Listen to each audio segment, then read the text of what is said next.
Okay,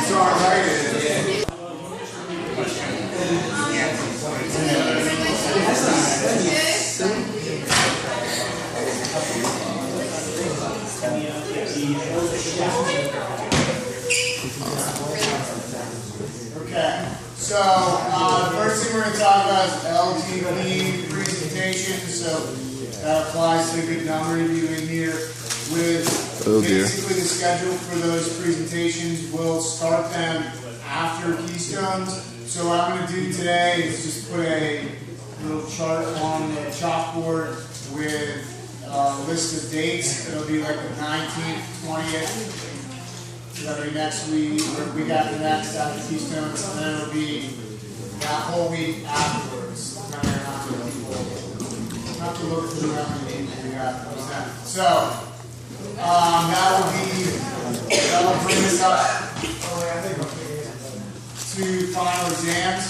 You need to sign up on that list in order to present. If the question now is, hey, can I do my LTP? That's the first time we talk about it, and that's how your voice sounds. It's a no. So adorable. I can always talk about it. Yes, you can. But it's very tough.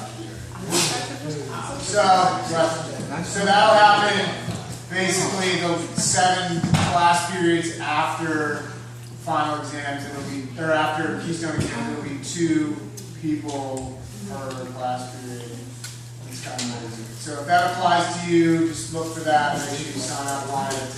Do not come to me the day before the final. You're like, I forgot. Because the answer again there will be no. Sorry about that. Except I'm not. In like her LTP presentation. Can we swear? Is that a combo question? Yeah, I remember for both. Yeah, I'm not like a. Are you doing the music thing? Yeah, I'm doing. Yeah. Sure. Yeah. But it's not like I'm gonna be like swearing like as I explain stuff, but like he does. So. Right. I understand that. Okay. Who? Huh? Who? Ask me who? Oh, I'm doing to Pimple Butterfly, like an analysis of. You can't say the word butterfly. So yeah, that's fine. That's kind of comes with territory. Okay. Also, this is the fourth of 4 problems for your analysis portion of your poem-making project.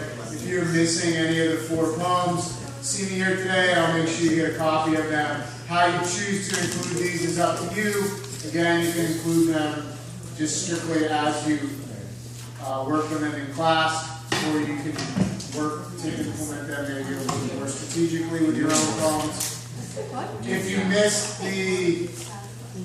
Friday? If you missed Friday's class, we talked yesterday about that poem. If you need to ask questions about that, do that today as well. Or watch my video. That you should plan on turning in towards the end of this week. The only grade that won't be in for progress reports, those are finalized today. The only grade that won't be in will be those of you that have to make up that poem.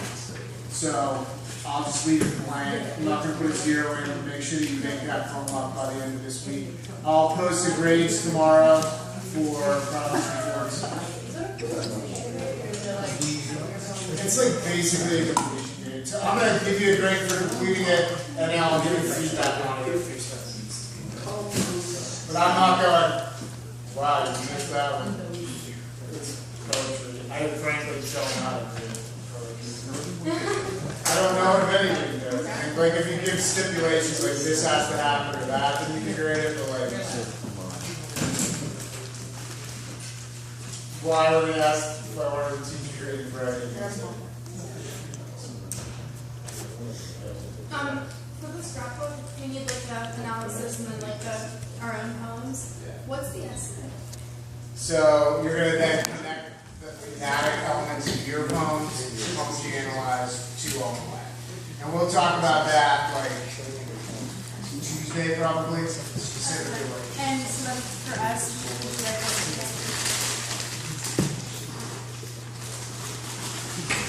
Question for Isaiah. Pretty sure it's not a great one. Can you share those? It's gonna record the sound. Alright. Alright, so today we're going to read the Artilleryman's Vision. Okay, the Artilleryman's Vision, the context is important before you read, so we'll talk about that to introduce it. Let's see here. And then you will do some analysis in small groups again. Context of the Artilleryman's Vision. You might record outside class. This is the only one of the 4 poems that has like a very clear timetable. So when we talked about, like, look at this, we talked about the poem, Dolce poem from yesterday. You could guess that those things are taking place maybe during the war, and it's an event, but war is continuing to occur. You could guess that. You could probably like place it after war as well, from the speaker's perspective. Kinda. Dolce, I mean, he's delivering a very clear, like, moral that stop telling people it's glorious to die for your country. But that probably is taking place during the war, as the war is continuing, or else the theme doesn't really, it's not really as significant. But I suppose you could, in many of the poems, in the other 3 poems, you could probably discuss those happening either like during or after the conclusion of the war. This one is clearly after war. So the speaker is not the poet. So Wilfred Owen yesterday is the poet, he's the writer. He also could be the speaker because he experienced the war. He may have seen the event that he's actually writing about. In this poem you have a speaker who is not the poet. That's context, you should have that in context. The speaker is not the poet. This is Walt Whitman. Walt Whitman is one of the essential American poets. He didn't experience this event, we know that. So it's not, the speaker is not the poet. And this poem takes place after the speaker has returned from war. Pardon the interruption. Can you please send Jacob Kowaleski to the main office? Yes. Thank you. So the speaker is delivering this story. We know from the context that he has returned from war. He is married, he has a child, so he's sort of relating his experiences after war to the audience. So this is clearly, the context of this is clearly after war, and it's also written by someone who did not personally experience the war. So sometimes, I feel like we asked this question, like if you could write accurately about something you hadn't experienced, and we talked through that a little bit. This is sort of the author relaying something from the perspective of somebody he hasn't been. He wasn't a soldier, an artilleryman in the war. Okay? The imagery in the poem is primarily sound imagery. So you're looking for figurative language. You're looking in the poem for onomatopoeia, which is not spelled like it sounds. So you're looking in the poem for that, sound imagery specifically.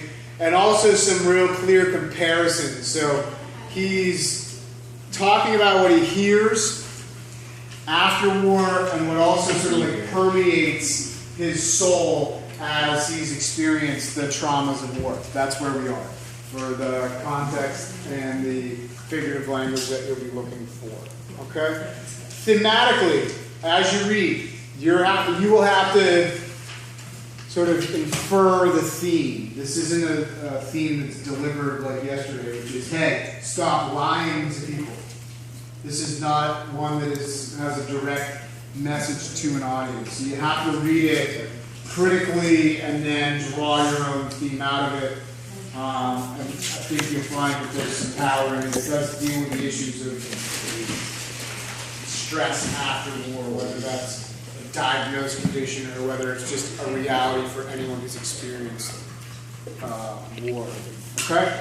So, one little note about working together on analysis. I think reading poetry with 2 or 3 people is the best way to read poetry, to discuss it together. I think that's the best way to do it. You certainly can do it independently, but what I don't want you doing is reading it and dividing up the tasks and then just barfing out whatever your peer does. So like, if you're talking about meaning and somebody you say, you do meaning, I'll do theme, you do this, you need to be talking through those together. The idea of getting multiple perspectives is to get multiple perspectives, not multiple people doing assignments and passing them along to each other. Okay? That's the intent if you're to sort of glean what's important out of the activity. Okay? All right. Go team.